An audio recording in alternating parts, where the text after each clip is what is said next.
देवादिदेव महादेव से प्रार्थना कर रहे कि आप आ तो गए, यहाँ पहुँच गए, पर मुझे नहीं लगता कि आप शिव हो।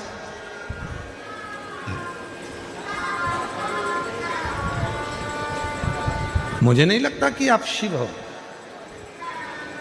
इतने समय से मैं पुकार रहा हूँ, इतने समय से मैं आवाज़ लगा रहा हूँ, पर आप इतनी जल्दी। मैंने सारे देवताओं की आराधना करी, ब्रह्मा जी की आराधना करी, भगवान नारायण की आराधना करी, इंद्र की आराधना करी, गरुण वरुण सबकी आराधना करी, पर आए नहीं, और आप इतनी जल्दी आ गए। ये थोड़ा विचारणीय है, सोचनीय है।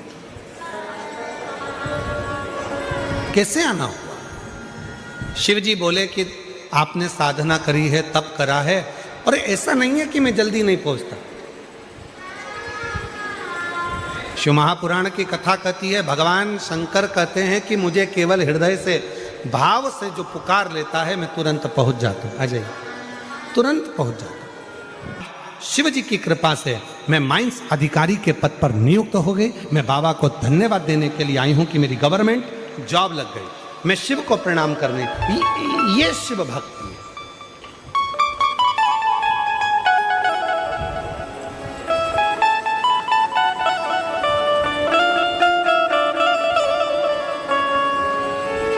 भूमि का प्रताप क्या है?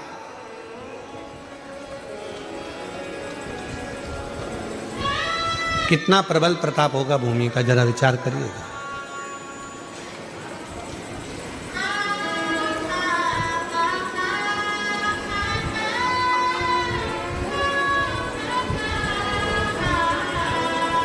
छोटू भाई, एक पत्र आया है, उस पत्र में वो कल हमारे पढ़ने में आया था, हम ढूंढेंगे तो समय लगेगा, पत्र बहुत सारे।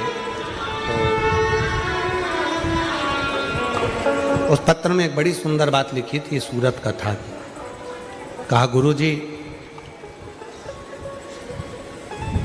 ये सूरत में जो कथा चल रही है 2026 के जनवरी महीने में, पहली कथा 2026 की है। इस कथा का उत्साह इतना ज़्यादा है जनमानस में, कहा कि किसी के यहाँ जाकर नहीं कहना पड़ा कि आप कथा में आना, और सबको सूचना थी, सबके घर में मेहमान आकर रहने लगे। और आज हमारा पूरा क्षेत्र ऐसा हो गया जैसे घर घर में शिव आकर विराजमान हो गया। ये पत्र है। तो जब दिल से आप पुकारेंगे, बुलाएंगे। गजासुर का चरित्र कह रहा है कि गजासुर कहता है कि मुझे नहीं मालूम, आप इतनी जल्दी आ जाएंगे, इतनी कृपा कर देंगे, इतनी करुणा कर देंगे। और फिर निवेदन है मेरी जीजियों से, मेरे सूरत के जीजाओं से, बेटियों से, बेटाओं से, मेरे बुजुर्ग माँ बाप से मैं निवेदन करूं, शंकर भगवान को रिझाने के लिए बहुत आडंबर या दिखावा या बहुत अन्य चीज़ों की जरूरत नहीं है। शंकर भगवान को रिझाने के लिए तो तुम्हारा एक लोटा जल सारी समस्या का, केवल एक लोटा जल यदि शिव जी को चढ़ जाएगा, भगवान शंकर को यदि एक लोटा जल चढ़ गया तो शिव रीझ जाते हैं, भगवान शंकर प्रसन्न हो जाते हैं। मांग तुम्हें क्या चाहिए?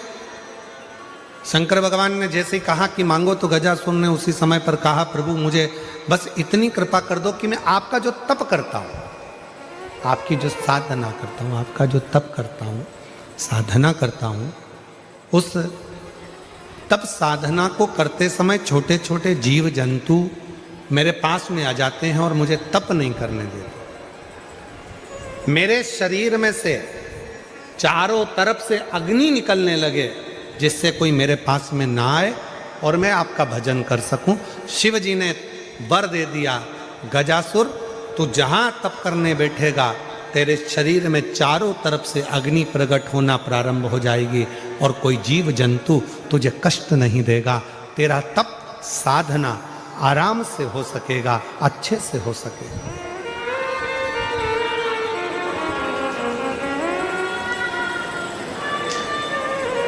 आप लोग व्रत करते हो? बोलो तो जम के। कोई सा भी करते हो, हफ्ते में, महीने में, 15 दिन में, 20 दिन में, 6 महीने में, साल भर में, कभी तो करते होगे। करते हो? तुम करते हो पक्के में? पर शिव पुराण तो कहती है कि मनुष्य में इतनी सामर्थ्यता ही नहीं है कि वो व्रत कर सके।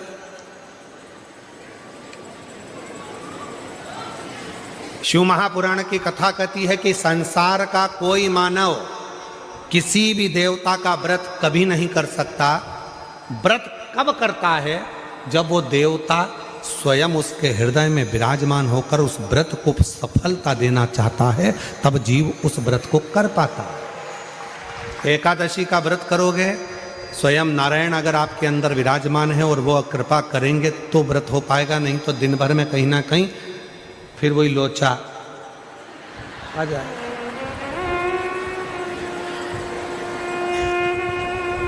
और व्रत चल लगे।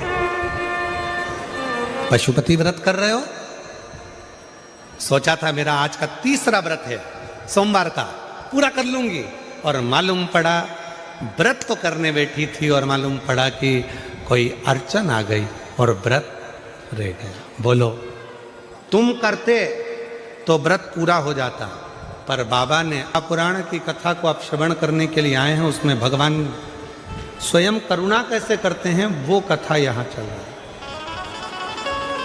मांग ले तुझे क्या चाहिए। गजासुर ने कहा मैं जब तप करता हूं, साधना करता हूं तो चारों तरफ से जीव मुझे परेशान करते हैं, तो मेरे शरीर से अग्नि निकले, मेरे शरीर से अग्नि निकले। देखो, एक है दुर्वा, एक है बेलपत्र, और दूसरा है पहले नंबर पर दुर्वा, दूसरे नंबर पर बेलपत्र, तीसरे नंबर पर कनेर का फूल।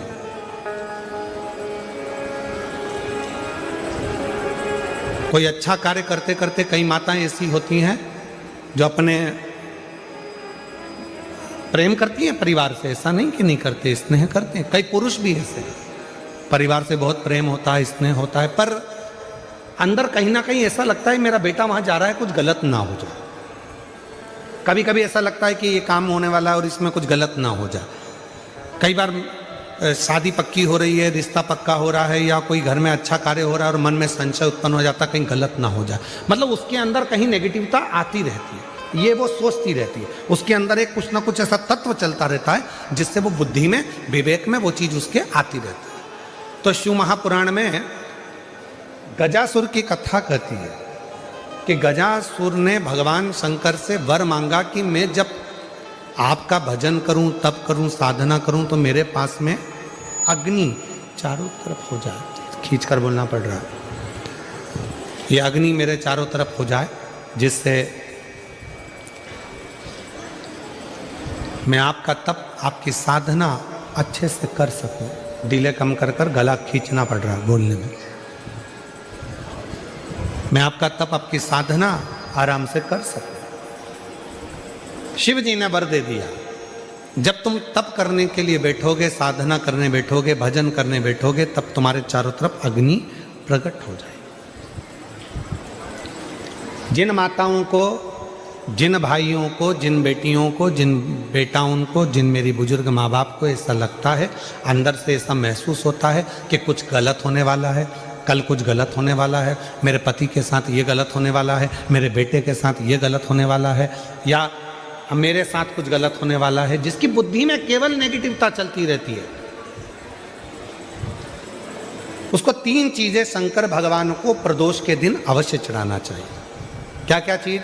पहले नंबर पर जम के बोलो दुर्वा, दूसरे नंबर पर बेलपत्र, और तीसरे नंबर पर कनेर का फूल। और यदि ऐसा महसूस हो रहा है कि मेरे को स्वप्न भी गड़बड़ आ रहे हैं, स्वप्न भी गलत आ रहे हैं, तो मेरा निवेदन रहेगा, जो दुर्वा आपने शिव जी को चढ़ाई है, उस दुर्वा को उठाकर लेकर आ जाना है, और प्रदोष काल में, प्रदोष के समय पर उस दुर्वा को चबा चबा कर खा लेना है। जिसकी बुद्धि में गलत चीज़ें आती रहती हैं, गलत विचार आता रहता है, गंदा गंदा कुछ भाव ऐसा प्रकट होने लगता है, मन पूजन में नहीं लगता, साधना में नहीं लगता, आराधना में नहीं लगता, पूजन करने बैठे हैं तो भी हमारा गलत विचार आ रहा है, साधना करने में भी गलत विचार आ रहे हैं, पूजन में गलत सोच आ रही है, गलत विचार आ रहे हैं, तो उनको वो दुर्बा जो शिव जी को समर्पित करी है, बेलपत्र जो शंकर भगवान को समर्पित करी है, कनेर का पुष्प जो शंकर भगवान को समर्पित करा है, उसमें से मात्र एक दुर्बा आप उठाकर ले आओ और प्रदोष काल में उसको प्रदोष के दिन चबा चबा कर खा लीजिए। फिर कभी जिंदगी में कभी गलत विचार, गलत सोच और गलत